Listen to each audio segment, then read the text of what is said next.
Welcome to Breaking Banks, the #1 global fintech radio show and podcast. I'm Brett King. And I'm Jason Henricks. Every week since 2013, we explore the personalities, startups, innovators, and industry players driving disruption in financial services. From incumbents to unicorns, and from cutting-edge technology to the people using it to help create a more innovative, inclusive, and healthy financial future.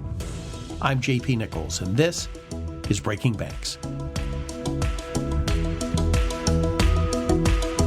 This week, as part of our Unbreak the Bank series, we confront an uncomfortable truth, and that is that traditional banks are becoming increasingly irrelevant to businesses. Business fintech platforms are moving up market, and research shows that community banks are losing 12 to 18% of operational deposits annually to these competitors. We're going to look at why relationship banking is no longer enough, and we learn three strategic imperatives that banks must embrace to avoid extinction in the embedded finance revolution. This isn't just another fintech conversation. It's about survival in an age where your best commercial clients are being targeted right now. At Alloy Labs, we just completed an executive briefing on rewriting the commercial banking playbook, and we found what we call silent switching trend. This includes data from the 2024 Federal Reserve Small Business Credit Survey that showed that 68% of small businesses now use at least one non-bank financial service alongside their primary bank relationship, with 23% reporting that they plan to shift more of their financial activity to these providers over the next 12 months. Today, regular guest and FinTech Takes founder Alex Johnson joins me, along with Barb McLean, who will be a recurring guest host with us here on Breaking Banks. You may know Barb from her popular FinTech Playlist newsletter. She's the founder of Velocita, a FinTech advisor and implementation expert with decades of experience in data, AI, and technology. Most recently as SVP and Head of Technology Operations and Implementation at Coastal Community Bank, a leading bank in embedded banking and banking as a service.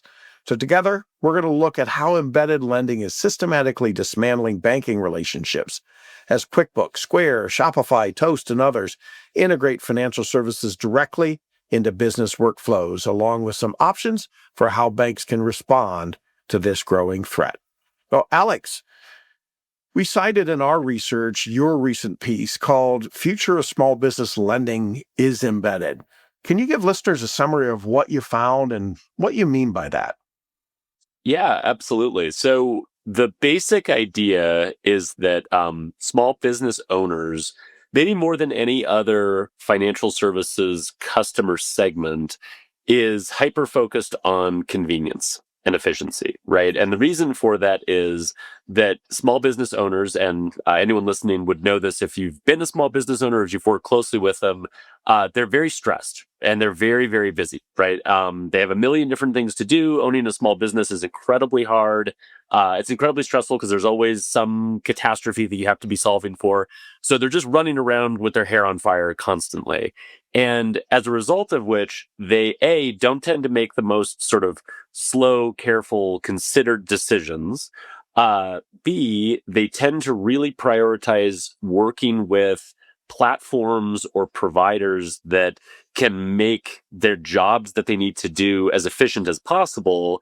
And C, they want to try to lump all of the jobs that aren't actually the thing that drew them to entrepreneurship in the first place together into one big lump, right? And so if you're, someone who loves making pizzas and you have a restaurant, you want to spend most of your time on the art and craft of making a pizza.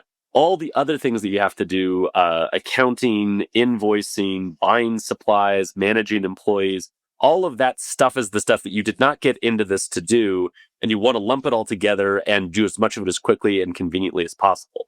Well, the cool thing now for small business owners is there are all of these software platforms that exist to essentially help them conduct all of those transactions and all of those tasks that they didn't really want to spend a lot of time doing, and to do it efficiently and all in one place as possible. In the piece that you referenced, called these small business command centers or small business operating systems, right? And the idea with a small business operating system is it's everything that a small business owner needs in one place. Well, naturally, one of the questions we should be asking is, well, wouldn't that include financial services? And I think if you work at a bank or a credit union, you might say, no, financial services is different. We're different. People will come to me for that. Yeah, like they'll obviously want to take the time to come into a branch and have a consultative conversation. But that is applying a level of sort of exceptionalism to yourself that's probably not an accurate reflection of reality. So the reality is that financial services products are like any other product that a small business owner needs to acquire, but doesn't necessarily want to spend a lot of time on it. So what we're seeing, JP, is the embedding of financial services products, payments, deposits, lending, insurance, being put in those small business operating systems so that small business owners can get them in the context of the jobs they're trying to get done rather than having to go out of their way to get them. And that's proving to be enormously disruptive, as you already said, to the incumbent businesses that are used to having small business owners' attention. Yeah. And Barb, I'm dying to get your take on this, but I want to drill down on two things very quickly, Alex, with you. And the one is you say small business. Did you have any kind of definition around this? You talk to banks and we say, anytime we bring up small business, that's the first question is, what do we mean by small business? Right. Yeah, no, it's a great question. I think there are segments and then segments within segments, right? And so, less than $1 million in annual revenue is kind of a very classic cutoff for small business. I almost tend to think of it more in terms of employee size because I think that's more reflective of this dynamic we're talking about, which is what is the small business owner and the employees doing? And at what stage does a company have enough size where they can take a different approach to dealing with financial services? So I would say for the purposes of embedded finance, you are looking at businesses that are small enough that they don't likely have a chief financial officer, or if they do, that chief financial officer is like Bugs Bunny playing all the positions on the field at the same time and doesn't have enough time to really do a lot of things efficiently. So figure anywhere from like 1 to 50 employees, I would say, is kind of the sweet spot. Yeah. Certainly up to 100 is still very relevant for small business, but the smaller, the more stressed and time constrained they are, and the more appealing embedded finances. Yeah. And part of the reason I asked that, besides the fact that any banker listening is asking that question silently as it is, but what we found in our research is that number is increasing. And what I mean is that the number for whom what we're talking about is highly relevant. And we've seen from the banks who kind of take this view that, oh, that's not our customer. You're talking a solopreneur, sure, but we have these long embedded relationships with the machine shop in town, and everything comes through the commercial banking relationship manager, and we're actually seeing not just the technology, but just the very business model is changing around that. So I'm sure we'll get into that a little bit more. I'll leave it there for now. And Barb, your take in general, but specifically, what does this mean for banks? Well, I think there's a few truisms that are in the bank's way. One is they're very bad at creating a digital user experience. So some of them are passably acceptable. I think we can throw them that bone. But for entrepreneurs, as Alec is saying, who are very busy, this is like an administrative task. They want to get it done as quickly as possible. They're not going to go to the place that's making it hard on them.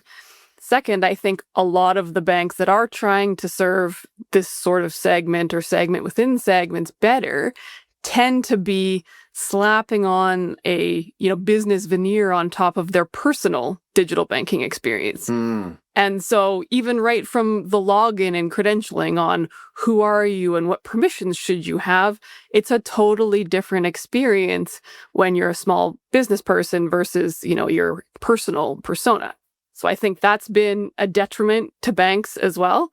And, thirdly, I think it's what you both said in the opening. It's that banks are assuming that the customers are going to come to them in the way that they're prescribing. They have totally forgotten that they need to go and meet the customers where they are.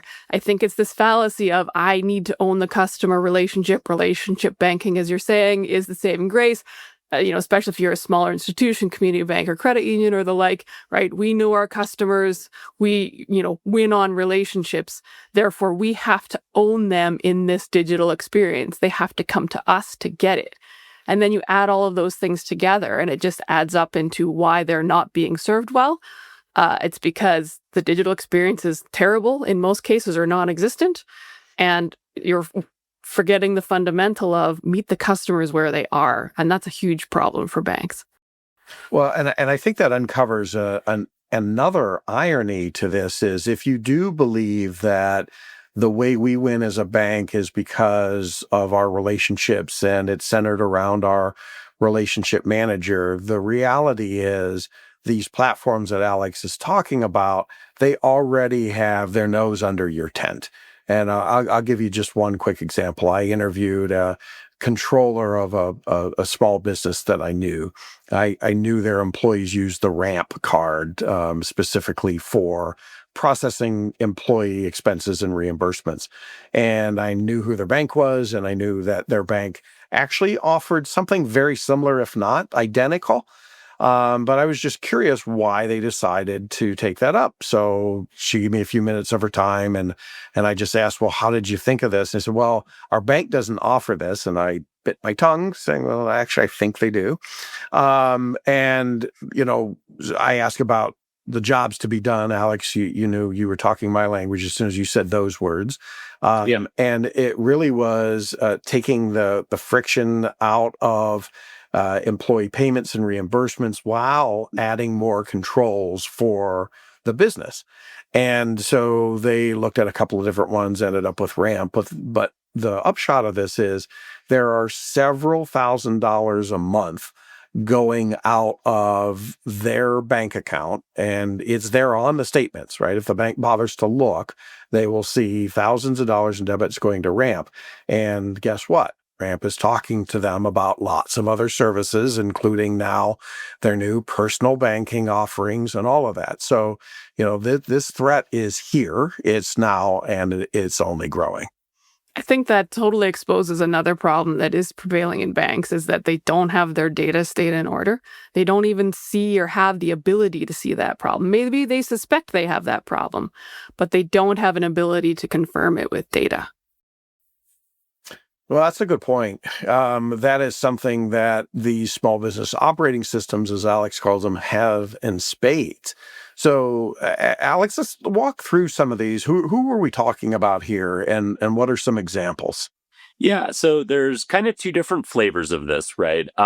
One are what I would consider to be sort of horizontal small business operating systems, and normally they start in one specific job to be done and then kind of broaden over time, right? And so that can be payment acceptance. So like a Square would be a good example where starts with just helping small businesses accept cards. To your point earlier about the sort of, oh, that's solo entrepreneurs, that's a totally different thing. Yes, that is where it started, like micro merchants, solopreneurs, people who were just doing a little bit of kind of hustle side.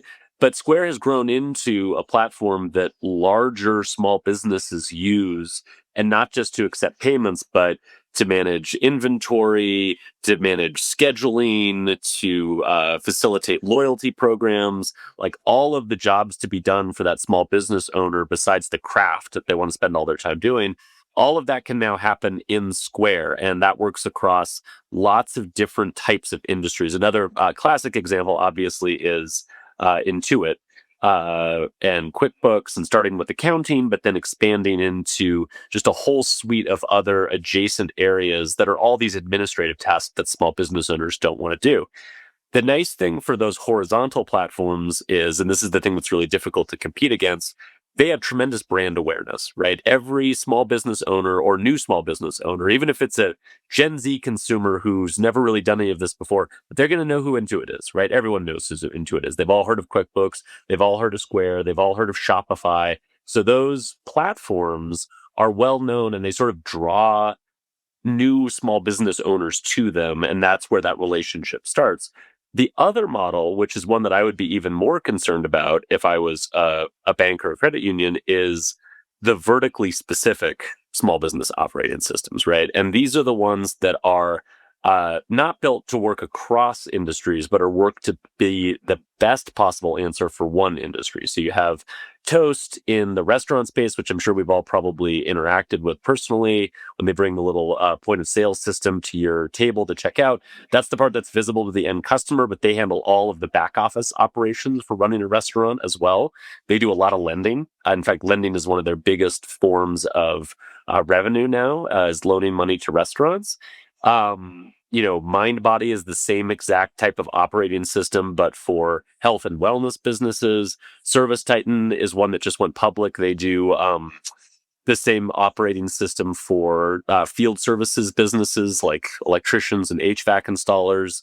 My personal favorite, because I have young kids, is Brightwheel, which is an operating system for daycares, right? And in all of these cases, they don't necessarily have broad brand awareness, but because they built the best possible, very well-tuned set of software to handle every single job for a business owner in that specific vertical, and the workflows are tuned to that vertical, it's kind of this thing called product-led growth, where if you're a daycare, you will find Brightwheel because once you hear about it, there's nothing that even comes close to being as useful to it as you. And then once you're using Brightwheel for everything, again, the temptation is to go, well, why shouldn't I get a loan for my daycare business through Brightwheel? Why shouldn't I store my operating account and my operating deposits with Brightwheel? Why shouldn't I process payments through Brightwheel? And it just becomes sort of a snowball effect.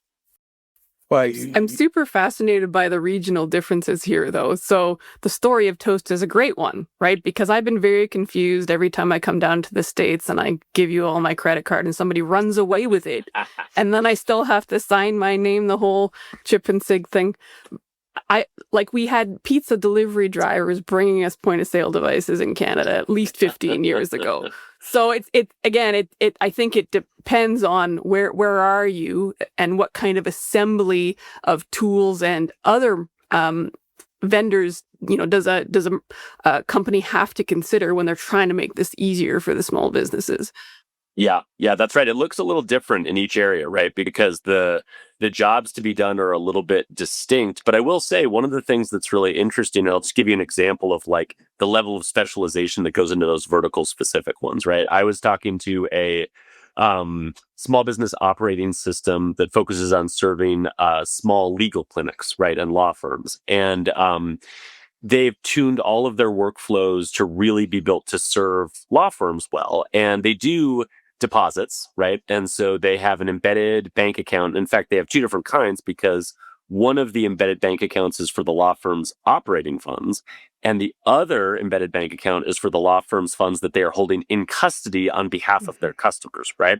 And they were telling me that like a thing that you might not realize unless you specialize in serving law firms is that you are required to treat the custody account and the operating account as completely different pots of money. And in fact, if you take any benefit as a law firm from the money held in custody on behalf of your customers, even if it's the most indirect benefit, like for example, let's say someone was going to loan you money as a law firm and they took into consideration the money you had in the custody account and in the operating account to give you a better price, that would be a benefit that you'd be getting illegally and you would actually get disbarred as a law firm by the State Bar Association, right? And so like that is the kind of mistake that a financial services company working on behalf of a law firm absolutely cannot make. And that's why these specialized small business operating systems that know the ins and outs of how to serve law firms or construction companies or restaurants or spas, that's why they have such an advantage is they know every single thing about this vertical and can attack that entire vertical across every geographic market. Well, you said so many things I want to drill down on, but I'll start with the most recent one. What you're talking about, broadly known as IOLTA, interest on lawyers' trust accounts, and it speaks to regional differences. In the U.S., pretty much every state has their own rules and how that goes, and that interest often goes to support legal defense for the indigent and those sorts of things. And it's very interesting that you mentioned professional services and you mentioned Square. And I want to come back to Square and talk about them in more detail. I have been telling bankers for a while now, if you have not been, please go to the Square website and look at how they are specializing, and they are coming for your bread and butter commercial clients. In fact, I want to read a seemingly innocuous quote from Jack Dorsey from the parent company Block's fourth quarter earnings. We're seeing accelerated adoption among larger sellers, right? That really should put the fright in all bankers, right? They're not just processing payments, as you said, for food trucks and Etsy sellers anymore, right? Businesses over 500,000 annual revenues are increasing 24% a year. And even more shocking is that the Square banking accounts are now averaging $35,000 in deposits. That's money that would typically have sat in their local bank account. And now it's still in a bank account, but if you're not the bank behind Square, you're not benefiting from that. We recently saw Intuit announce that they're, working with the acceptance of the tap to pay on iPhones. So they're going down market to those sort of lower value point of sale type transactions.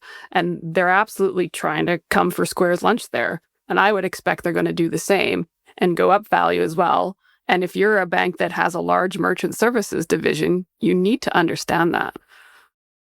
Well, that's right. And we're going to take a break in a few minutes. And Alex, I know you want to talk about merchant cash advance, where it does, where it doesn't work, how that plays. But to your earlier point is these companies have so much data on their customers. And to your point, Barb, the banks have it, but they don't always necessarily know what to do with it. It kind of reminds me when we first started to do a project around personal payments. We had a bank CEO that said, Venmo, I hear about Venmo, but that's my kids, right? We don't use that. We already have a peer-to-peer lending provider through our core. But to her credit, she said, well, that's my opinion. Let's go look at some data. And for every page of transactions that they pulled for their own P2P transactions, they found 5 pages that said Venmo, right? All over that. And I think the same thing is that whether it's Ramp, whether it's Square, whether it's Brex or Mercury or QuickBooks or Toast or any of these that we're talking about here, it's already there. And I think the number one thing for the banks is to really understand what that looks like. And maybe last thing I'll say here is talking about the vertical specialization, and I want to come back to that too. I'll give you a personal example on Toast. So I play soccer every Sunday, and we often go out to brunch or lunch afterwards. So recently we had, it was a really nice day. So we had almost 40 of us went to a local pub. They're a sponsor of our league. So they have a private room in the back. They let us in there, and we all got separate checks. And it just hit me that was no problem, no sweat. We didn't even get side eye from the server, let alone there was no sign that said no separate checks for parties 5 or greater or any of that stuff. A few years ago, that just really was a major, major pain point. And Toast has solved that, right? The ability not just to, make the payment at the table with their card reader, but the ability for them to break it down and split it all up. And so one of the other pubs that we went to this past week, I noticed, guess what? They're on Toast also, different place, same routine. And so I was asking the server, she's been there for years, and she said, well, at first, I really like my paper checks and I like knowing exactly the customers, but I'm sold. I could never go back. And so you think about the loyalty that these customers have. And again, for the banks thinking, well, listen, we don't bank a lot of pubs and restaurants anyway, but they're not stopping there. So let's take a little break here. And then when we come back, let's dive into this a little bit deeper and talk about not only what's happening, but what banks can and are doing to respond to these new opportunities and new threats. This show is brought to you by Alloy Labs.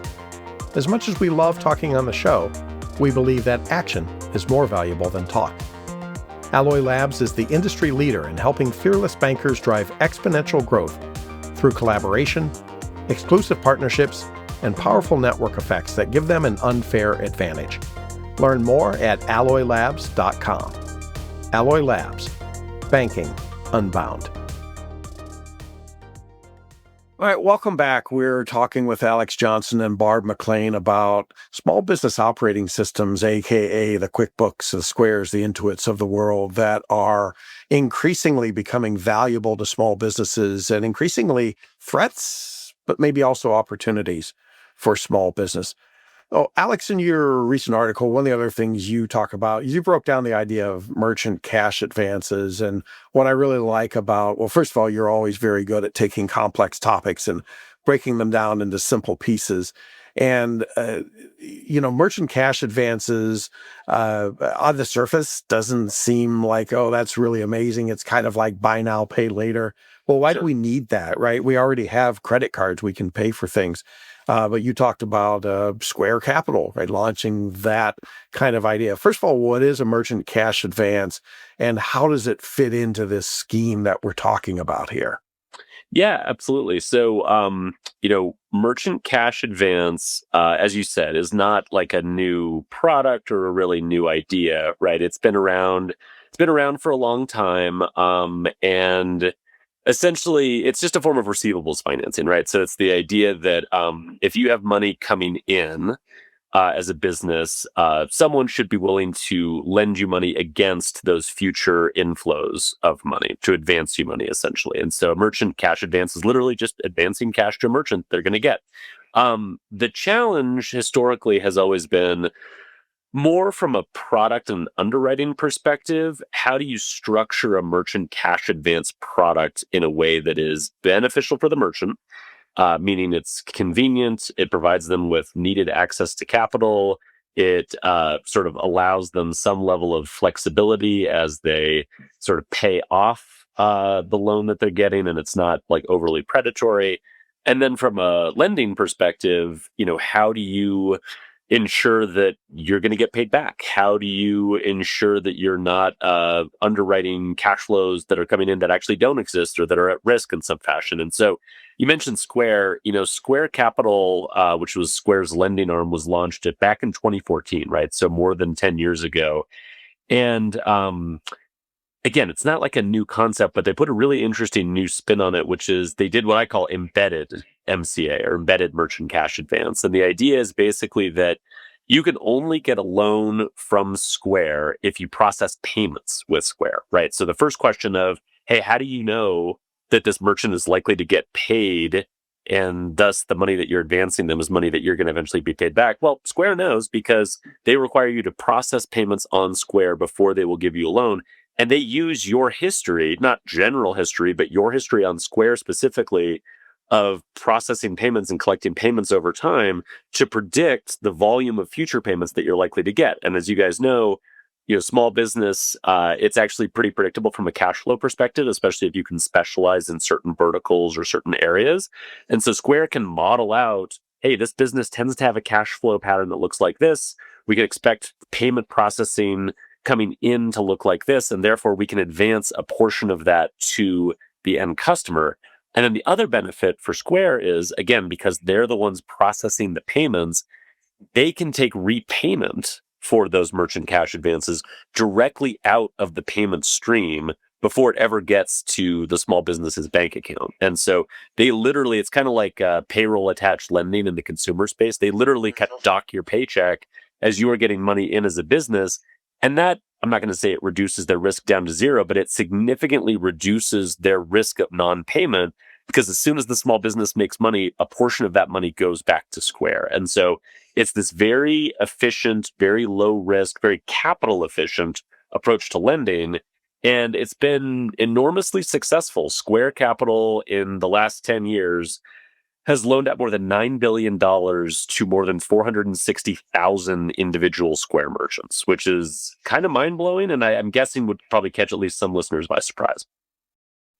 Absolutely. $9 billion. And, I don't know, the averages, you cite a range of $100 to 350,000. Did you know what an average or median number is? Yeah, I would say it's probably on the lower end. The 350 is probably more of an aspirational number, but I would say it's probably more in the order of, anywhere from like 3,000 to 10,000 would be my guess. That'd be my guess too.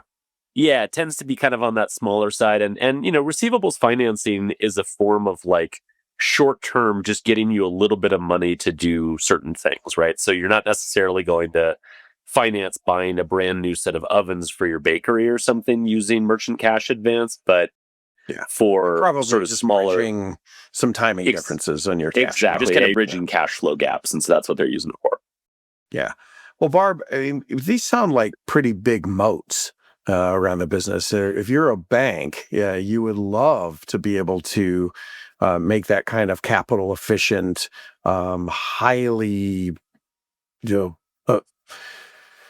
what I want to say, very low credit risk, right? Because of the knowledge that you have, and banks aren't really positioned for that. What do you think the defensive play is here? I think for a lot of banks, it's probably just getting started. Like, I think there's probably two large camps if I look at it. Those that are actually prepared to do something a little larger scale to attack this. They're potentially ready for some kind of partnership with some of these other large providers, whether it's a Shopify or a Xero or something.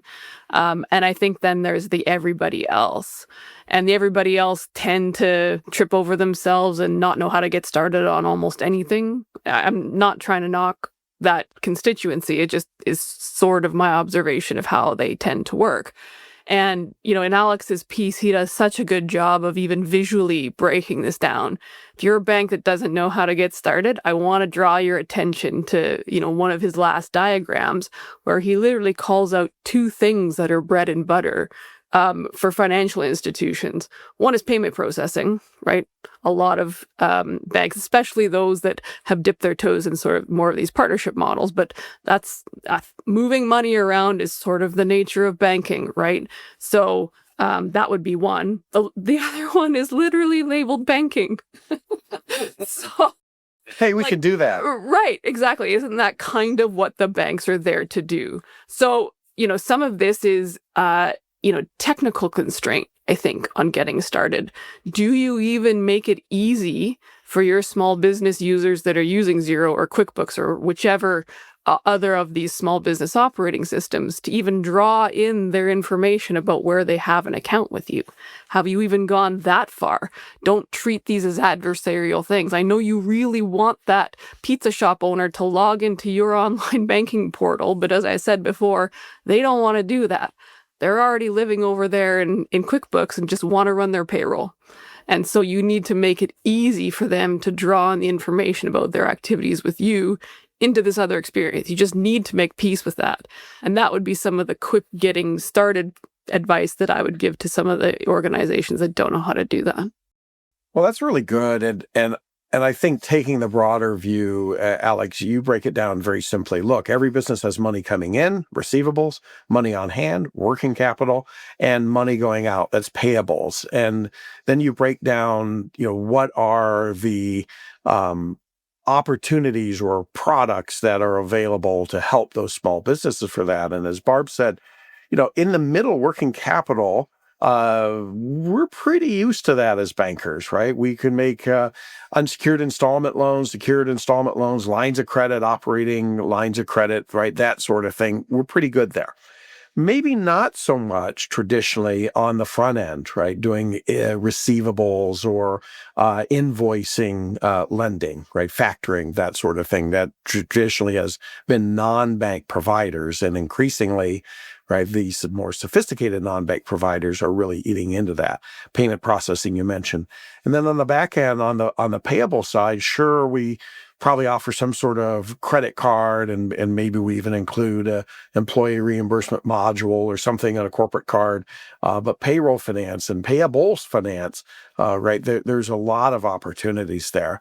So where do you think it goes from here, Alex? Yeah, I mean, I think you're right. I think that, none of this is a reason for despair, right? Because in the same way that if you're a bank and you look at this graphic that you're kind of talking about, where we sort of break it down by money coming in, money on hand, and money going out, the money coming in and money going out, that is where non-finance providers have tended to play more. Receivables financing, payables financing. It's where a lot of fintech and these sort of small business operating systems are starting to plug in. But I can tell you by the same token, I've talked to a lot of fintech companies and small business operating systems who have no idea how to fill that middle bucket of working capital, because working capital is really hard. And I would say that from a small business perspective, the thing that's really hard about working capital is not so much an assessment of someone's existing cash flow or business today. It is an assessment on the likelihood of a business to succeed when they jump up from where they are to the next level that they want to get to, right? And so, I mean, we all know small business owners, they're very optimistic and they're sort of risk taking, right? And so they have this view of, if I could just get this and I could just acquire this thing or hire this person or get this piece of equipment, my business could be so much more than it is today. And it's that bet that you're underwriting if you're a bank, right? Is trying to help them jump up to that next level of success. That's a much more difficult type of financing to attack in the context of a small business operating system. That's really something that's done better, as Barb was saying, when it brings in a holistic look at your cash flow, information about your business, information from your accounting system, like as many different sources of information to drive that as possible. I think that is incredibly important. And so I think there is a spot for banks to win there. I also think you mentioned some of the specific examples. I think it's really important for banks to continue to ask themselves, are the products that they offer to small business owners tuned to the needs that the small business owners have, right? Sometimes we force customers to understand our product structures rather than bending our product structures to their use case. Right. We're like, here's our menu of 4 things. Pick the one that you think might work the best for you. And if you're lucky, there'll be a relationship manager who can kind of translate bank ease to you so that you can understand where the fit is. That's not an ideal experience. An ideal experience would be to say, all right, you have a specific problem making payroll. And so we have a specific form of unsecured lending product that is designed to help you bridge payroll expenses. And maybe you tie it to a payroll system. So Barb, there's a little bit of your technical integration and trying to build like integrations into different payroll systems so you can verify that the money is actually going towards paying the employees. But like, design a product specifically to finance payroll, design a product specifically to finance or to assist with like travel and travel reimbursements and corporate card things. Like, to me, the product structures that banks offer small business owners need to evolve to match the way that small business owners think, which is not, oh, I need a loan because I have this other thing I need to do. It's, I have this thing I need to do. What products are available to help me do that? Yeah. And, you're getting into some of the things we're going to talk about in the next installation of the series around the centricity of the relationship manager. And this may be absolute heresy for some bankers listening, but one of the things that we're finding in our research is that everybody knows that's important. And there are a lot of really loyal customers to the relationship manager. That loyalty isn't always translating into enterprise value. And in fact, bankers know this because they talk about, oh, we're looking at hiring somebody from XYZ Bank across the street, and we're hoping they bring a book of business with them. Or, our lender just left, and we hope they don't take a big book of business with them. JP was talking about, the importance of then relationship banking. We've come full circle in this discussion a little bit, and how some of that can then turn into, this perceived loyalty to potentially the bank brand or even the relationship manager themselves. And I do want to challenge that one for a second, because I think there's this mistaken view of customer loyalty when it's actually customer inertia. Right? Because moving your banking relationship is so difficult. Maybe it looks like loyalty to the bank because the person doesn't leave, but it's so hard to leave that they're forced to stay. And I'll just then add back in what you were talking about, Alex, right? I'm going to borrow Simon Taylor's phrase. I think, the banks, again, need to focus on the data perspective of what they can see is happening with the customer. And is this becoming a zombie account? Really, right? The paycheck motel kind of idea that Ron Shevlin talks about as well, right? I stopped here, but I'm here for a good time, not a long time, I guess, would be the way that I would phrase that. So, as we wrap up this episode, I want to ask you the question, can we give some hope to the bankers out there? Where should they be thinking about taking their business models from here? Yeah, I think it's a really great question, Barb. I mean, I think that there is definitely hope. I think the key is, as you were saying, to just not assume that you have that inertia anymore, right? I mean, that's the core point we're trying to make, is that there is this sort of silent attrition happening. You might not notice it, but it is happening. Volumes are shifting. These other small business operating systems and fintechs and non-bank players are growing and picking up market share. And I think the secret is just really trying to figure out where you can win, right? And a lot of times what that requires you to do is narrow your focus and then kind of build from a strong base. And so that narrow focus can be geographic, that narrow focus can be vertically specific, that narrow focus can be, as we've talked about, partnering with fintech companies or with some of these small business operating systems. It can be trying to compete directly with them, either by building technology or by integrating with it. So I think there are numerous ways forward, but they require first an acknowledgement that this is happening, and second, a focus and a doubling down on the area where that you think you have a competitive advantage. Because I do think there are still pockets of loyalty, right? We talk about loyalty, we talk about inertia. I do think that banks still do have very loyal customers. But if you assume that your sort of traditional distribution model, product structure, relationship banking approach is going to continue to work for those customers, you don't have to adapt, that I think is where the danger is. What do you think? No, I'm super glad you brought that up, that ability to then perceive that you can't be everything to everyone. Your strategy needs to drive which fields of play that you're even going to be on, but maybe more importantly, which ones you're not going to play on, and then help your teams focus in on that. I love that advice. Yeah, so I think that's exactly right. I think that wraps up this particular episode of Breaking Banks. Thank you so much, Alex. I encourage everyone to go out and read this particular very enlightening article. Maybe you can just tell our listeners more about where to find you. Yeah, absolutely. You can find everything I write at fintechtakes.com. It's a twice weekly newsletter as well as a podcast. And Barb, thanks so much. This was really great. Thanks to JP. Thanks, Alex. And thanks to everyone. We'll see you next time. That's it for another week of the world's #1 fintech podcast and radio show, Breaking Banks. This episode was produced by our US-based production team, including producer Lisbeth Severance, audio engineer Kevin Hersham, with social media support from Sylvie Johnson. If you like this episode, don't forget to tweet it out or post it on your favorite social media, or leave us a 5-star review on iTunes, Google Podcasts, Facebook, or wherever it is that you listen to our show. Those actions help other people find our podcast, and in return, that helps us build an audience that can be supported by sponsorship, so we can continue to provide you with our award-winning content every week. Thanks again for joining us. We'll see you on Breaking Banks next week.